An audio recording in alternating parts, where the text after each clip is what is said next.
All right, here's what we're gonna do. Covering the fuel pump portion of the tank here.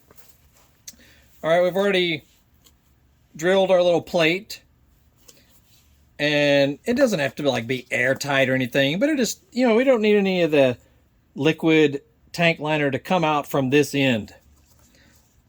I mean, it does have a little gasket right there, but personally I didn't have anything other than this guy. It's got little holes in it, so I'm going to seal it a little bit with a little cardboard. Very simple. Okay.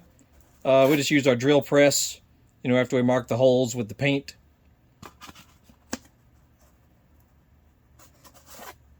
And then we will just lay it on there like so.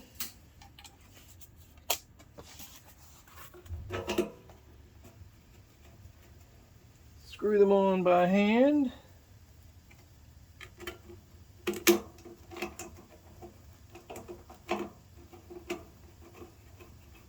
Like so.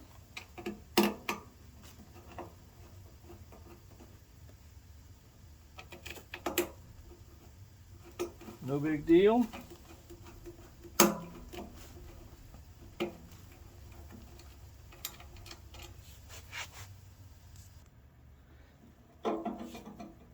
All right. So this is how we're going to seal up the fuel pump side. I'm sure there's plenty of other ways you could do it, but this is easy enough. And then we'll just, we've capped. See there, we've put some little vacuum caps right there on the vents. And then we will put an old gas cap here. Of course, after we're going to do our final cleaning rinse to prepare it for the liquid sealant.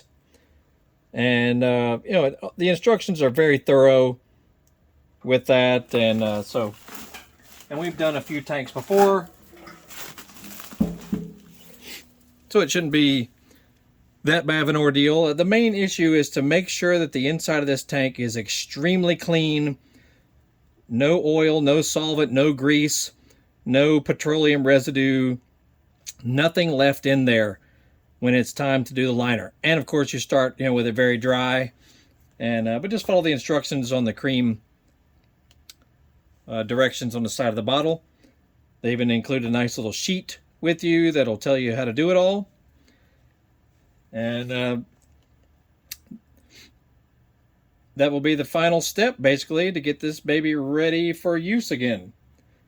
And yeah, make sure you look through these previous videos because this tank was in horrible, horrible shape. It sat for 15 years with only about a quarter of a tank of fuel in it. It sat in a garage indoors, but it was really bad. Yeah, it was in really bad shape. But the exterior is excellent on it, so it's not worth buying another tank. Heaven forbid trying to buy a new one because they're insanely expensive. Even good used ones are insanely expensive.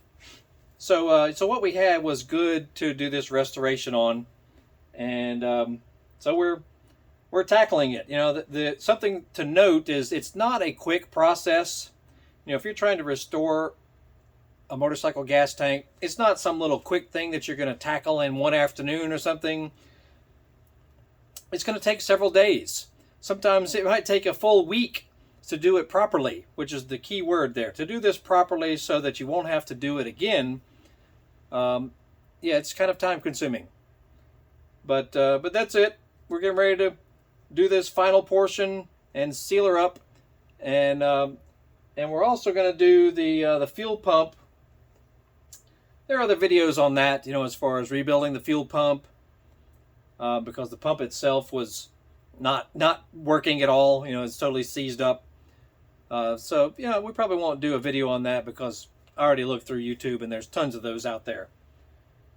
So anyway, 2003 Suzuki Hayabusa, getting a partial restoration, but the fuel tank was really the worst of it all. So that's why we're spending so much time on it and doing videos, because I know many of you might be going through a similar thing and you'd like to see how other people do it. Because we looked through some of the videos of others out there, and some people do it okay, others not doing it so well. We're trying to do it very thorough because we don't want to have to go through this again. Anyway, that's it. Micro Dave signing off. You'll have a great day. We'll see you all later.